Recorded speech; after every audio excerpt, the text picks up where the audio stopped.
আসসালামু আলাইকুম। এটা হলো টয়োটা করোলা। এই যে টয়োটা করোলা, তো এটা অন্য গ্যারাজে নেওয়া হয়েছিল। গাড়িটা অনেক জায়গায় দেখানো হয়েছে।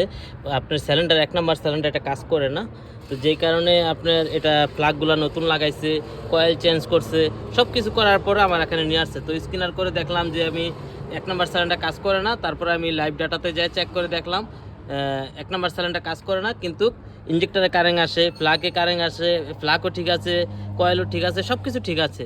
তো যেই কারণে আমি ইঞ্জেক্টরগুলো খুললাম টেস্ট করার জন্য। তো অন্য জায়গায় বলে দিছি অলরেডি মাকিনা খারাপ, ইঞ্জিন খারাপ। তো যাই হোক, তো চলেন দেখা যাক আমি কি প্রবলেম পাওয়া যায়, এটা দেখা যাক।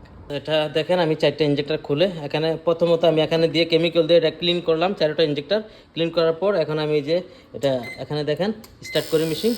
এই যে দেখেন, এই যে 3টা ইঞ্জেক্টর কাজ করতেছে, একটা কাজ করে না, একটা দুইটা তিনটা, আর একটা কাজ করতেছে না, পেট্রোল আসে না। এই যে দেখেন, আমি ওয়ারেন্টিটা চেঞ্জ করে আপনাদের সামনে এই যে দেখেন ওয়ারিং চেঞ্জ করলাম।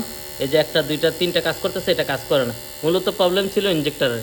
আর ইঞ্জেক্টরগুলো কিন্তু বিভিন্ন রকমের খারাপ হয়, অনেক সময় কিন্তু ডাইরেক্ট হয়ে যায়, পেট্রোল কারেন্ট ছাড়াই ডাইরেক্ট কারেন্ট মারে। আবার অনেক সময় দেখা গেছে ময়লা আটকায় যায়, পেট্রোল কম মারে। আবার অনেক সময় দেখা গেছে ইঞ্জেক্টর এটা কাইটা যায়, ভিতরে কাইটা যাওয়ার কারণে একদম পেট্রোলই মারে না। তো এটা কিন্তু কাইটা গেছে, ইঞ্জেক্টর নষ্ট হয়ে গেছে, একদম পেট্রোল আসেই না, যে কারণে সিলিন্ডার কাজ করে নাই। তো তো আপনারা অবশ্যই সব কিছু চেক করার পর ইঞ্জেক্টরগুলো এইভাবে ভালো করে চেক করে নেবেন।